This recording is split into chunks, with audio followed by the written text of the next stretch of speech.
or not to be?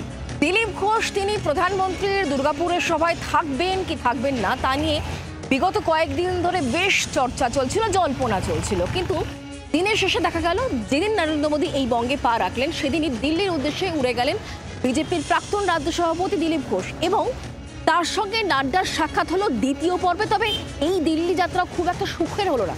যেমনটা আমরা খবর পাচ্ছি, বিজেপির সর্বভারতীয় সভাপতি জেপি নাড্ডার কাছে ধমক খেয়েছেন দিলীপ ঘোষ।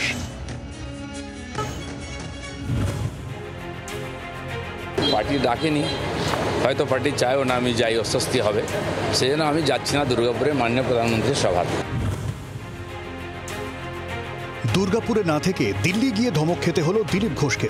দুর্গাপুরে মোদীর সভা ঘিরে কয়েকদিন ধরেই তুমুল উদ্দীপনা বিজেপি শিবিরে, কিন্তু জল আর পোনার অবসান ঘটিয়ে মোদীর সভায় থাকলেন না দিলীপ। সকালে কলকাতা বিমানবন্দরেই প্রাক্তন বিজেপি সাংসদের গলায় ধরা পড়ে অভিমানের সুর।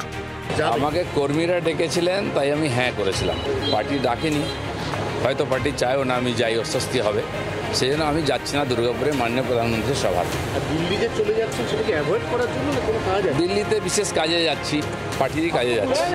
অথচ বৃহস্পতিবার পর্যন্ত মোদীর সভায় যাওয়া নিয়ে কনফিডেন্ট ছিলেন দিলীপ ঘোষ। না না ভবিষ্যতে যাবো দেখি।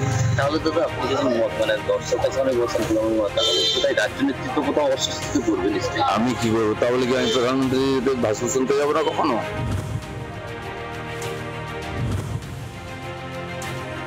বিজেপির সর্বভারতীয় সভাপতি জেপি নাড্ডার বাড়িতে যান দিলীপ ঘোষ, কিন্তু নাড্ডার সঙ্গে দেখা হয়নি। পরে ফের জেপি নাড্ডার বাড়িতে গিয়ে তার দেখা পান দিলীপ। বেরিয়ে বললেন, খুব গল্প হয়েছে। সূত্রের খবর, দিলীপ ঘোষের সাম্প্রতিকতম মন্তব্যে ক্ষুব্ধ দল। সংবাদ মাধ্যমের সামনে মুখ না খোলার নির্দেশ দেওয়া হয়েছে তাকে।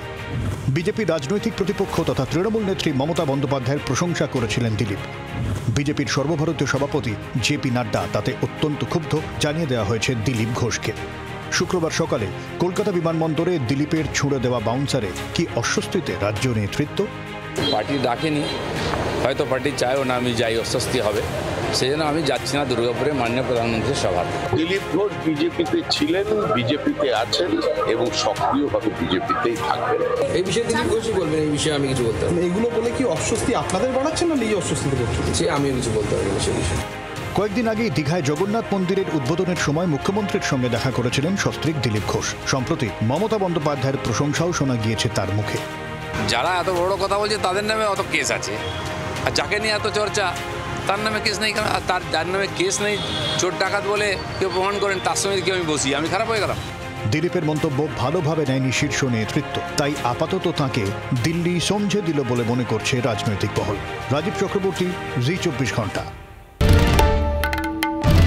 বাংলার আওয়াজ, বাঙালির আবেগ, জি 24 ঘন্টা।